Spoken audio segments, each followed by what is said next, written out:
Next, on Weapons at War. Long before the airplane, they were the undisputed masters of the skies. From simple hot air balloons to flying aircraft carriers, they would prove an elegant dead end in military aviation.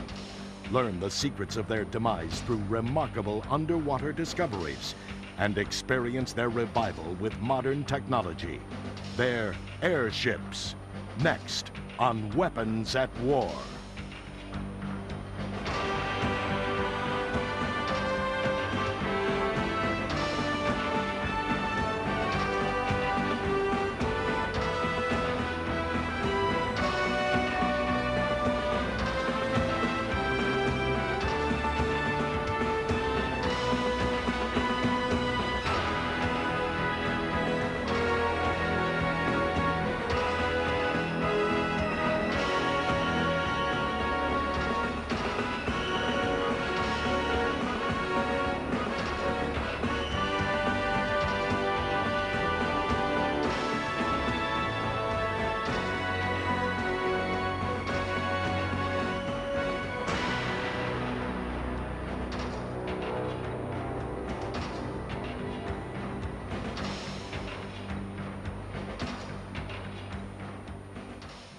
When you watch a blimp floating gracefully overhead, it's hard to imagine the airship was ever seriously considered a weapon of war. But these aircraft have served throughout the history of warfare as bombers, aircraft carriers, minesweepers, and reconnaissance ships. In World War II, the United States launched a fleet of over 100 giant blimps against the menace of the German U-boats. And in today's military, the airship has evolved into a sophisticated tool of electronic warfare.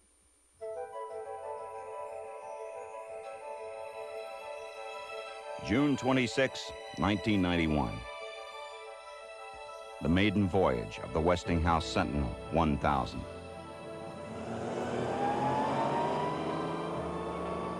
With the command up ship, she rises from her launch pad and regains for the airship a mission lost for over 30 years, a military role for lighter-than-air vehicles.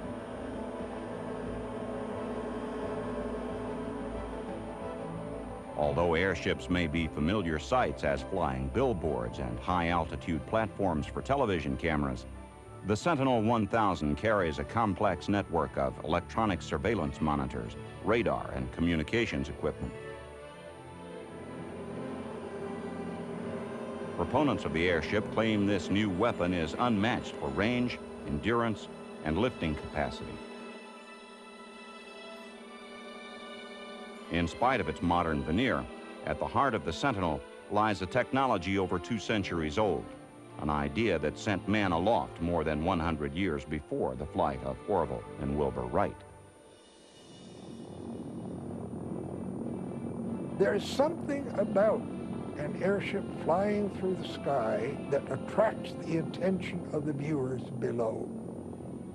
An airplane goes by, you don't give it a second thought. But when a blimp goes by, people stop, they pause, they look up, they see it going by. There is the sense of pause in our perception of an airship that says, this cannot be. This is incongruous. A thing of that size cannot hold in the skies. And so you look again, just to assure yourself that this is really so. The whole town turned out when they came. You betcha. Monsters, you wouldn't believe how big, how long they were. It was very exciting. There's something that big up in the air by itself with men out there running it. Oh, wonderful, wonderful to see.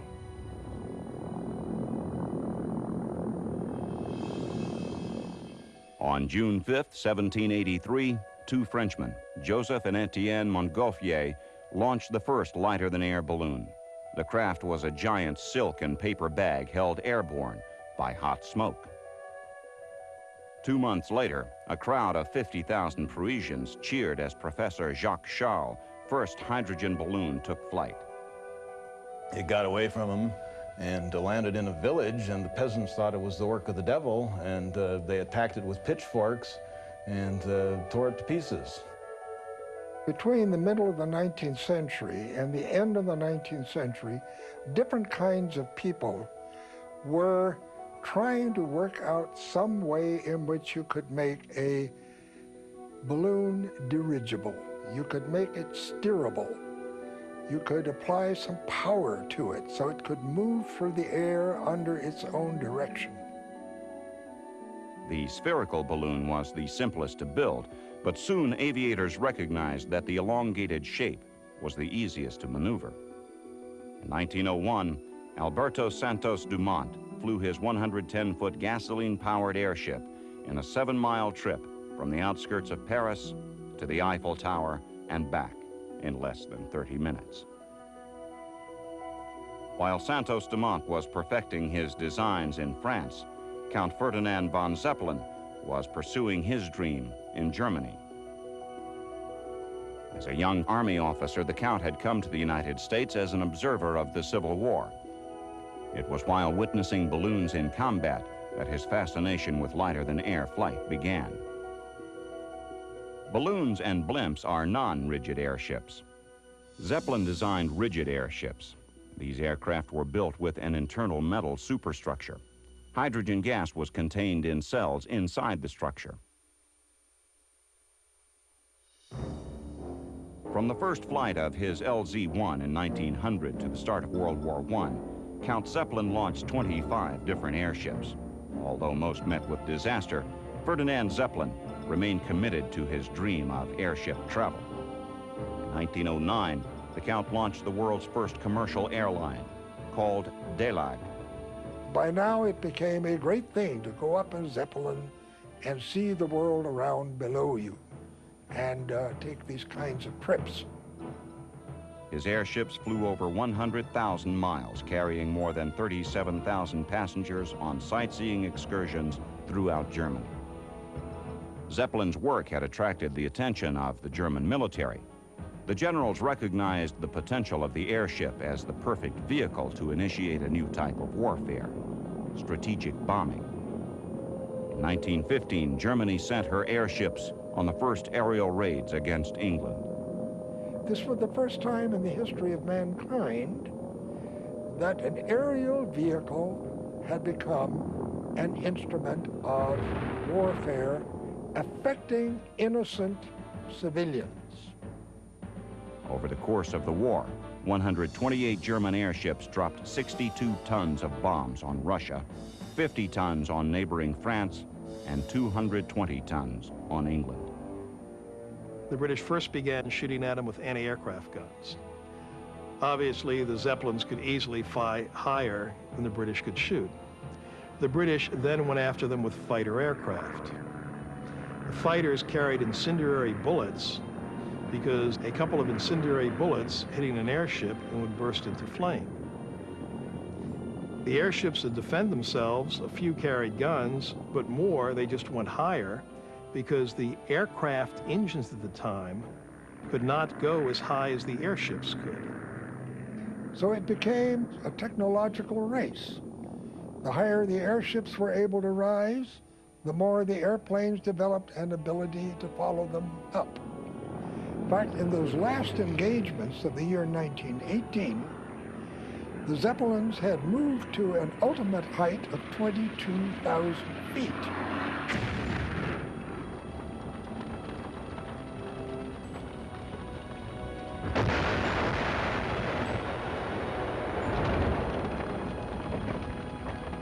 They did kill somewhere between 500 and 600 men, women, and children, almost all of whom were non-combatants. But still, these Zeppelin trips were very much hit and miss propositions. The German army stopped using Zeppelins in the late winter of 1917.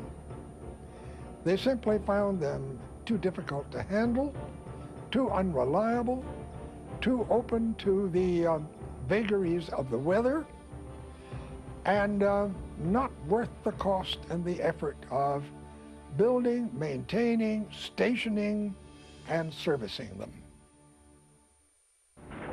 During World War I, the airship proved most successful as a platform for airborne reconnaissance. High above the battle lines, out of range of gunfire, the airships could track enemy movements. German airship captains improvised what was described as the loneliest assignment of the war, observing from the cloud car.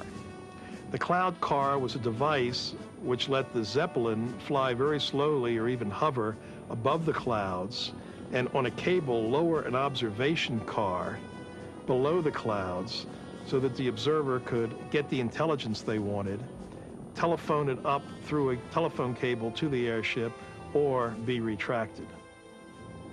As dangerous as it must have been, this job had no shortage of volunteers.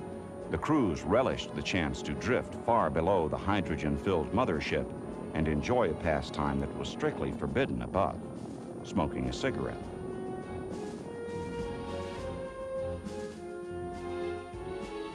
The Allies also used airships for reconnaissance during the war. Observers were sent aloft in hydrogen-filled kite balloons to spot for the artillery and track enemy troop movements. We even had balloon corps within armies, where people were trained specifically to maintain, operate, go up in balloons, and report by a telephone cable that came down with the cable that winched the balloon up and down, report on enemy troops and enemy movements.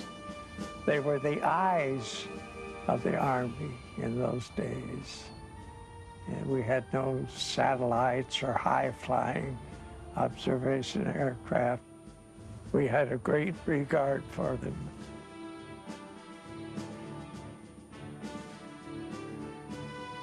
They were, of course, favorite targets of aircraft. And what happens, the bullet goes through the balloon, and of course the pilot jumped out. The balloon burns inside, and suddenly, in a big poof, it just explodes like a bag, a paper bag. It's scary to see how quick it all happens.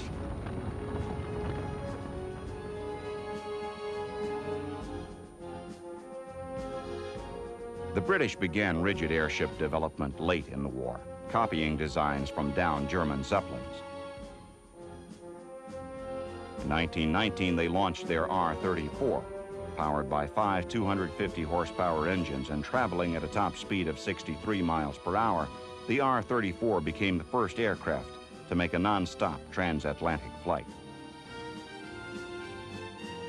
Its sister ship, the R-33, became the first airship to carry an airplane from the ground and launch it in flight.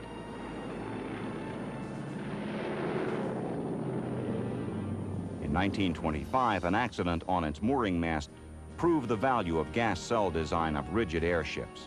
Even with extensive damage to its nose, the R-33 landed safely. In the late 1920s, the British introduced original designs not based on the Zeppelins, the enormous R-100 and R-101. But in 1930, the R-101 exploded in a storm. The R-100 was soon grounded and sold as scrap, ending the British rigid airship program. Rigid airship development took a different but tragic course in the United States. Today, the only reminder of the giant American airships are the hangars which once housed them, one in Lakehurst, New Jersey, and another in Sunnyvale, California. Looming 200 feet above the surrounding landscape, these metal caverns dwarf the planes of today. But at one time, they were just large enough to accommodate the airships of the U.S. Navy, and with them, the dream of American military, eyes in the sky. This dream started at the end of World War I. With the Germans vanquished, America now faced a potential new threat, the Japanese Navy.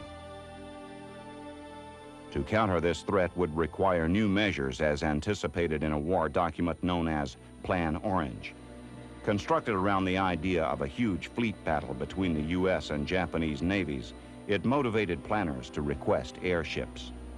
The hope was to develop an aerial scouting capability for the Navy, America embarked on a program to build a rigid airship of its own, based on plans drawn up from an outdated German Zeppelin forced down in France during the First World War. The finished product, while not revolutionary in performance, lived up to its planners' expectations and gave the U.S. its first experiments with airship operations. The Shenandoah brought America into airship operations, and it seemed that we were on our way to a true lighter-than-air arm for the Navy. More ships were needed. Ironically, the next airship delivered to the Navy would come from an old enemy. Germany was no longer allowed to build their own rigid airships by the Allies, and so the Zeppelin company was really out of business, except that they owed the United States an airship, and that turned into the Los Angeles. Delivered across the Atlantic, filled with potentially explosive hydrogen gas, the Los Angeles was slated to be filled instead with helium. Unfortunately, the Navy had only enough helium for one airship. The answer? Hang the Shenandoah in the hangar and pump its gas into the Los Angeles. This began a series of remarkable test flights in the safest airship the U.S. ever owned. Still, it was subject to the whims of the weather, the only real enemy a peacetime dirigible faced. It wasn't as rigid as you might think. The Los Angeles used to get out over the North Atlantic occasionally, and we'd hit some wild weather up there sometimes, and with winds and stuff, and it would bend. You could see it moving. Other than that, with storms, well, we didn't fly normally in storms if we could help it. After these trials, it was time for an overhaul, and the helium was pumped back into the Shenandoah. Gliding over Ohio early on a September morning in 1925, the Shenandoah was overcome by a storm. After a brutal beating, the airship could no longer take the stress and began to break up. By 5:30 that morning, she was a tangle of aluminum and canvas in an open field, and 14 of the Navy's best airshipmen were dead.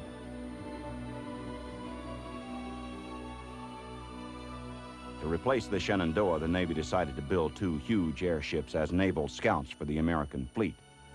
They would be bigger, better, and much more expensive than anything previously attempted in naval aviation. At a time when a large airplane could be built for thousands of dollars, the USS Akron was built at a cost of over $5 million. But when it was finished, it was the largest and most advanced airship the world had seen.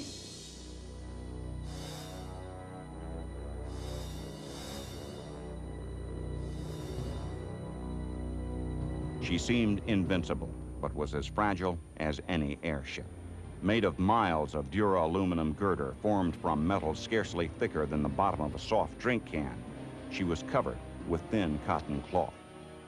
First it was doped, and it was clear dope until it dried up tight, and then aluminum pigment covering was put on it where you got that silvery look on the outside of it. Still, the Akron was a technological marvel. The airship's power plants, 8 German-built Maybach V-12 engines, were contained in the hull where they could be worked on during flight with relative comfort.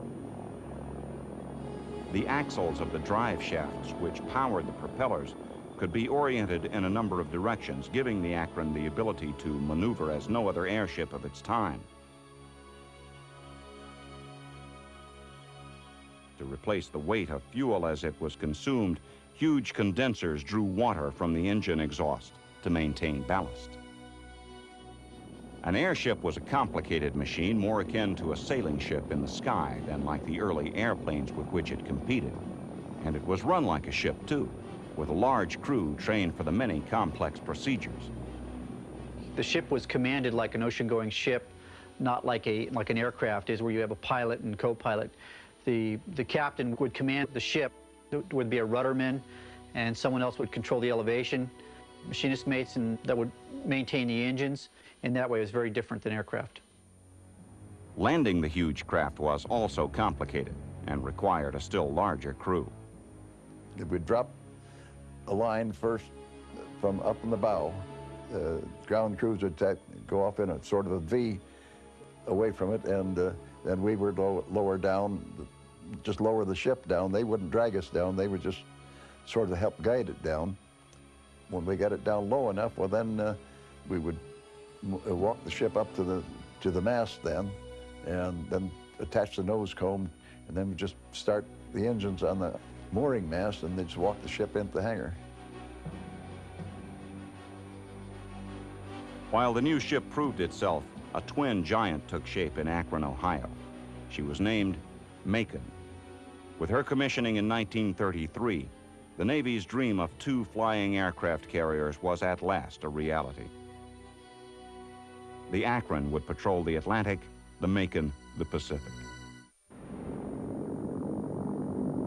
We intended to use the Akron and Macon as flying aircraft carriers. And the concept developed for them in the 20s and 30s was that these airships would fly ahead of the surface fleet and would periodically launch scouting aircraft that would fan out over the water and look for the enemy fleet to give us early warning of the approach of enemy ships. Then the scout planes would fly back to the Akron and Macon, be recovered, put up in their hangar, and if enemy airplanes try to attack the 2 airships, they would launch fighter planes, Sparrowhawks, the same way to engage and shoot down the enemy fighters. To fulfill the role of scout plane and defensive fighter, the Curtiss Wright Sparrowhawk was selected. Chosen primarily for its small size, the Sparrowhawk, unremarkable as a carrier-based plane, seemed well suited to the giant airships. Supported above by a crane, they could be lowered one by one through an opening in the bottom of the hull, and from there, launched into the air. Like an aircraft carrier, the airship would turn into the wind, and the tiny planes would rev their engines as they hung from a metal bar called the trapeze. Barely above stall speed, they would drop when released until they gained sufficient lift to fly their mission. Recovery was the reverse procedure as they flew up to meet the airship. Problems cropped up from time to time and were handled with typical Navy ingenuity. The system was meant to be practical, not elegant. When the airship took off from Moffett, what would happen is the planes would stay on the ground and wait till the airship got up to a certain elevation and then fly off from Moffett and then attach up onto the mothership. And at that stage, the crew would take the landing gear off the aircraft and attach extra fuel tanks to the Sparrowhawks to increase their scouting range. At that stage, the Sparrowhawks were pretty much committed to landing back on the Macon because they had no other place to land. For the first few months of 1933, the Akron was busy with fleet maneuvers and public relations flights. If there was a desperate pace to the schedule, it may have been because the Navy had spent big on its new airships and Congress wanted to see results. Following 2 fleet exercises, the results were still inconclusive. The big airship was really more of an experimental test bed rather than a proven design, and once again, bad weather intervened. Cruising along the east coast on a clear April night, the Akron was overtaken by the worst storm of 1933. Her commanding officer fought long and hard to keep her aloft, but shortly after midnight, gusting wind forced her downward from an altitude of about 1,600 feet until her lower tail fin struck the water. Dropping ballast, she clawed for altitude, but the damage was done. The tail was held fast by the raging sea. Minutes later, the Akron broke up, and by the time rescuers arrived, 72 of 76 crew members were dead. It was a deadly scenario that would become hauntingly familiar to the U.S. Navy. Many of the best airshipmen died in the Akron accident, including a staunch supporter of the program, Rear Admiral William A. Moffett, the head of the Navy's Bureau of Aeronautics. Only the Macon remained to carry on the case for rigid airships. There was no margin for error, no time for mistakes. She immediately began a series of long-range continental crossings, public relations flights, and fleet exercises. While skepticism in official circles began to cloud the future of the Naval Airship Division, the Macon continued to perform.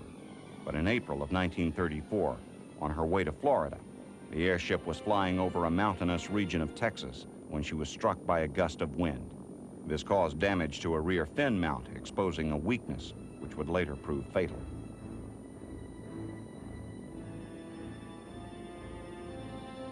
Operating off the coast of California, the Macon participated in extensive fleet exercises in February of 1935.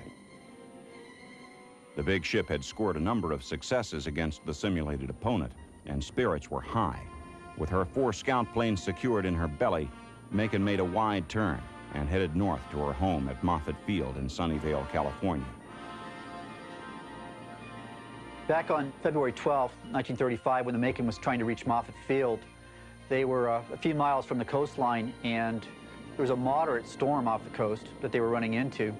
When they started having problems with steering the ship, they deduced that they were losing lift in 2 helium cells. At that stage, the captain decided to start a series of maneuvers to try and stabilize the ship. One of them was to drop some ballast because he lost his lift. So the crew was ordered to drop some ballast. They tried to use the dynamic lift of the propellers, and they were configured to try and steer the ship vertically. As the Macon rose above her service ceiling, she began to bleed precious helium. Losing lift, she fell towards the sea, and Commander Wiley ordered the crew forward to prepare to abandon ship.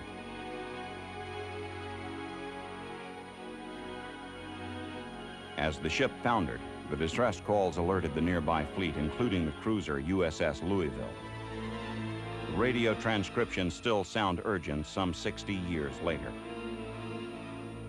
Following from the Macon, quote, falling, unquote. All ships turn on searchlights and cover assigned sectors. Do not set off rockets or flares. Report direct to the Commander-in-Chief of the U.S. Fleet when survivors are picked up. It's always rough off point, sir, but it was really rough that day. And all I could think about, those guys falling in the sea, they haven't got a chance. The Navy ships picked up 81 of the 83 crew members, but as the Macon slipped slowly beneath the waves, it signaled the end of the rigid airship in the United States.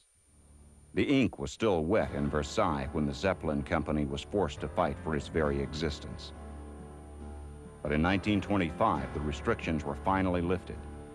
The airship makers set out to build another rigid under the leadership of Dr. Hugo Echner, a dynamic and charismatic man. Money was found, and the airship LZ-127 was built. Named the Graf Zeppelin, by airship standards, it was a luxury liner. But it appeared more like a World War I Zeppelin. It was called the Lucky Airship, but its long history of safe flights had another origin. It was lucky because Dr. Hugo Echner flew it with absolutely intensive caution. He never risked his airship for anything. He was perfectly willing to be half a day late somewhere if he had to take a course of action that took the ship on a different course because he felt it was the safer thing to do. Under Echner's able leadership, the Graf Zeppelin covered over 1 million miles, more than any airship before or since. The Graf Zeppelin made hundreds and hundreds of different trips. A flight to Italy, a flight to Romania, a flight to Bulgaria, a flight to Russia. This is the ship that went all the way around the world. In 1929, the round-the-world flight was Echner's triumph and the realization of the dreams of the visionary Count Zeppelin. As the Zeppelin Company weathered the Great Depression, another giant was taking shape at Friedrichshafen. the Hindenburg was conceived in the fall of 1930 as a successor ship to the Graf Zeppelin.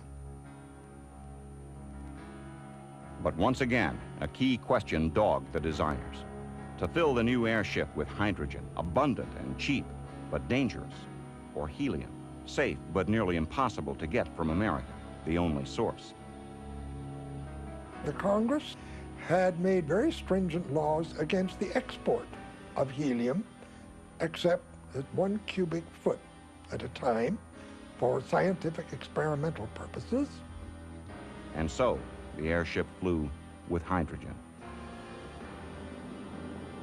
1936 saw the Hindenburg fly to America 10 times and to Brazil 6 times.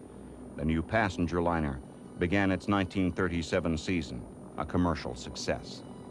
There are a number of important persons on board. Then chance, aided by the choice of hydrogen for lift, once again intervened.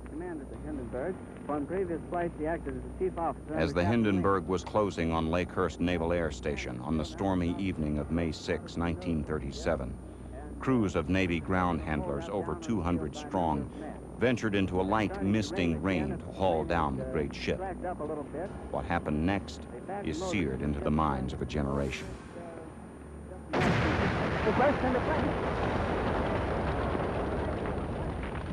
was a shudder throughout the airship. The crew aft could see the light of spreading flames as over 7 million cubic feet of hydrogen began to burn. As the fire grew, the tail of the ship dropped to the ground, enabling a number of people to escape the inferno. 400 or 500 feet into the sky. It's a terrific crash, ladies and gentlemen. The smoke and its flames now. And the finally, the nose section fell, and the ship crashed to earth. 62 terrified survivors fled from the wreckage. I can't even talk to people. His friends are on there. I can't talk, ladies and gentlemen. While many theories have been put forward to account for the disaster, few are supported with any real evidence. Sabotage or accident? We will never know.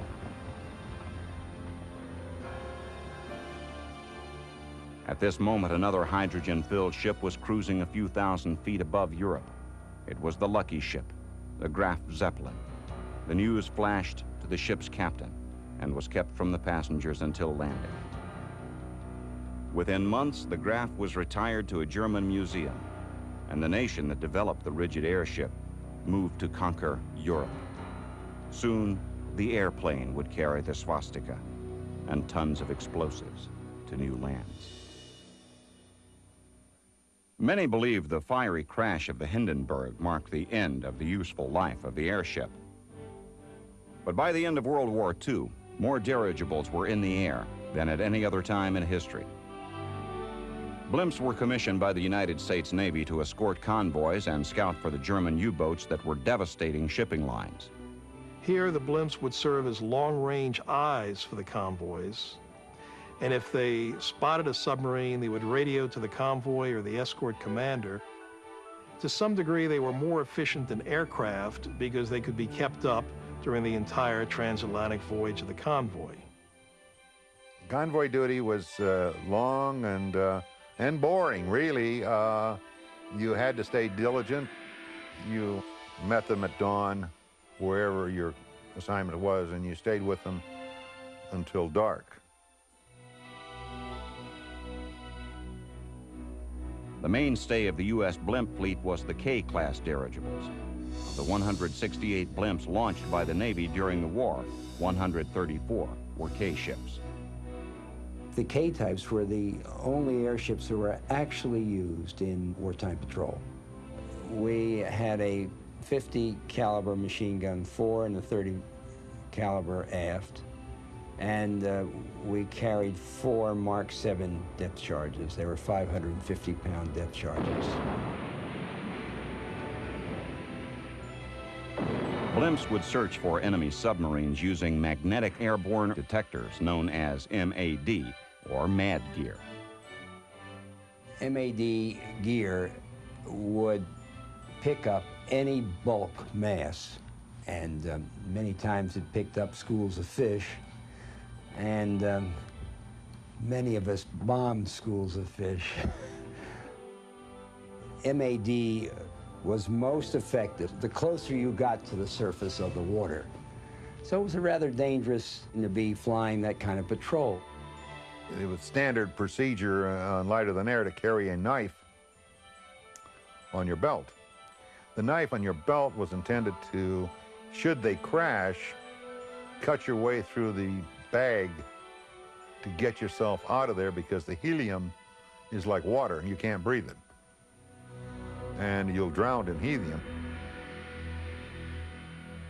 If they sighted a submarine, they themselves were so slow that they could only marginally bring an attack against the submarine. Here, manned aircraft, either land-based or aboard carriers, were much more efficient.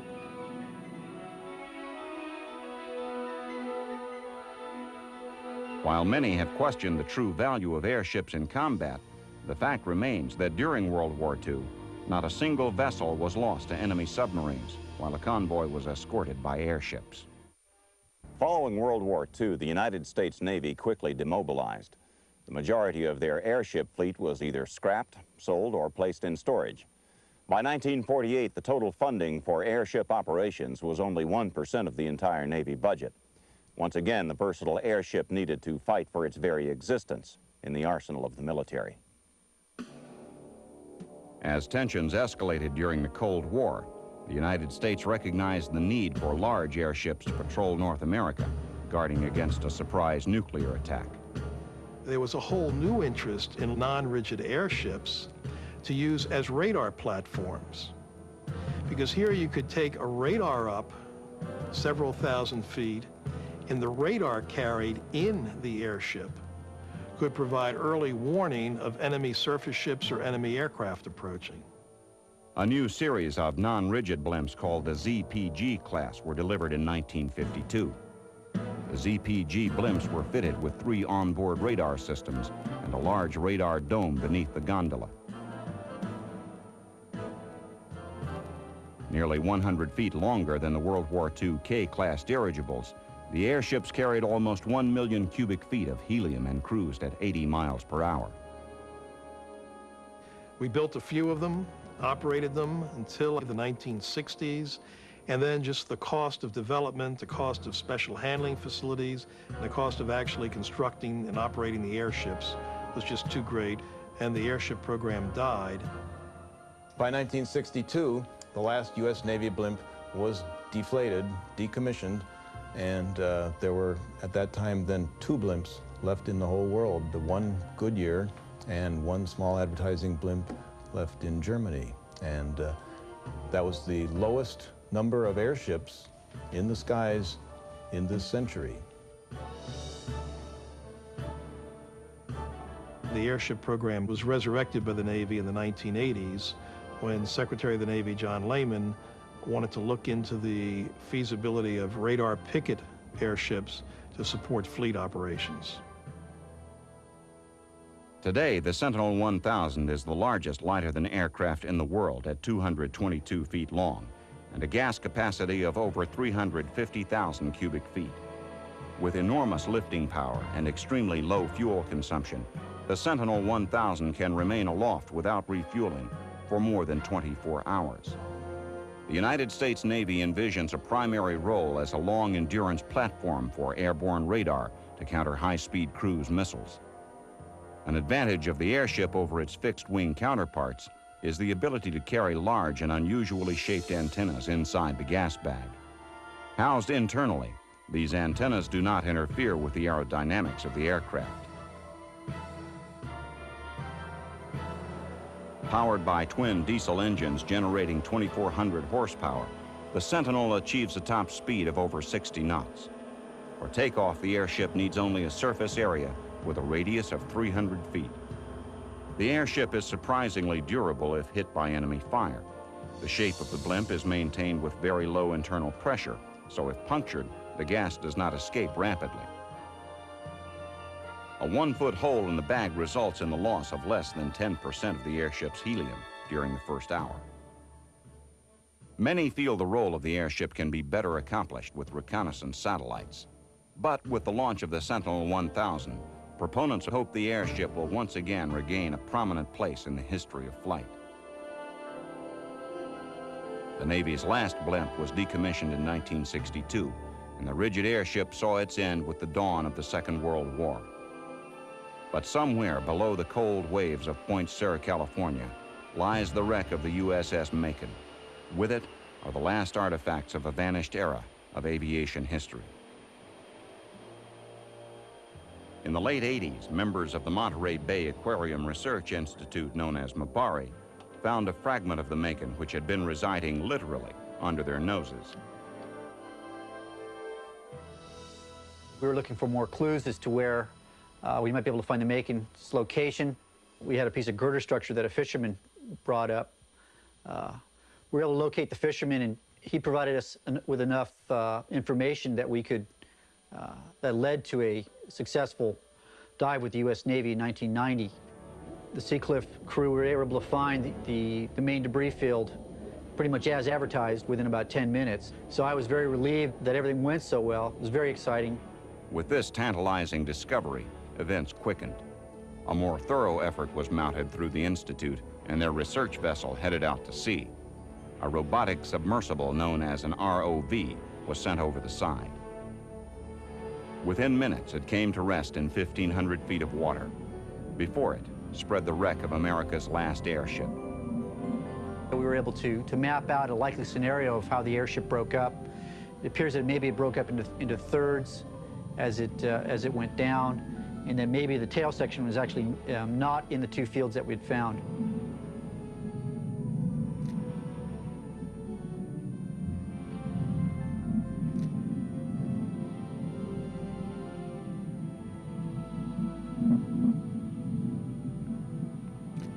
The years in salt water have taken their toll of the airship's delicate framework, yet many recognizable pieces of the Macon remain, scattered across the ocean floor like some huge broken toy.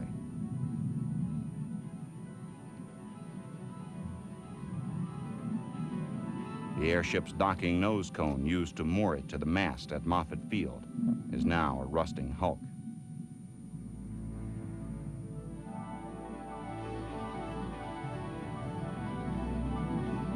The carcasses of the huge Maybach engines, once powering the Macon at over 80 knots, now sit silent, filled with silt and seawater.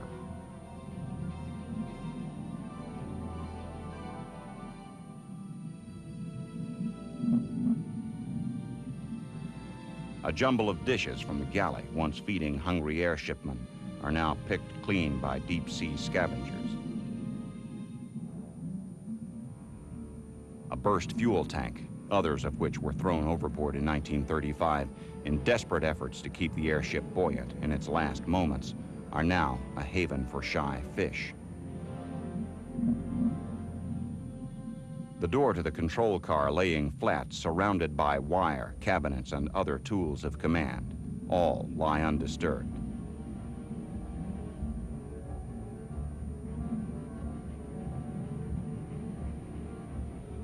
While the airship itself has long since broken up, leaving only fragments, the Sparrowhawk fighters are surprisingly intact.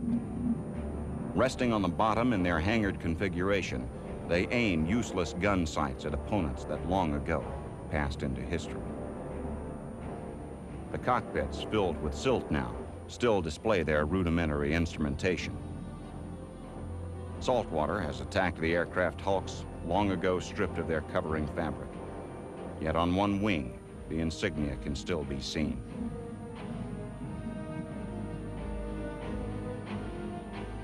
One last solitary Sparrowhawk resides in the Museum of Naval Aviation, but these planes will stay where they are, never again to see the skies in which they once flew. They will remain here with the Macon as monuments to men lost and a war fought and won without them.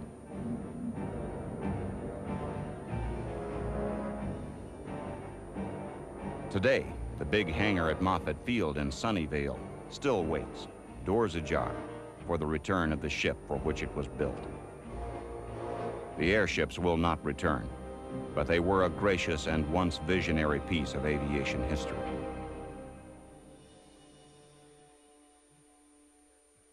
No winged aircraft has ever matched the endurance of the airship. Its flight time measured not in hours, but in days. No aircraft has ever matched their size. Some measured over 800 feet in length. And few aircraft can match the airship's rich history of impressive success and spectacular failure. Whatever the fate of the airship in the 21st century, these gallant aircraft have left an indelible mark in the history of warfare and aviation.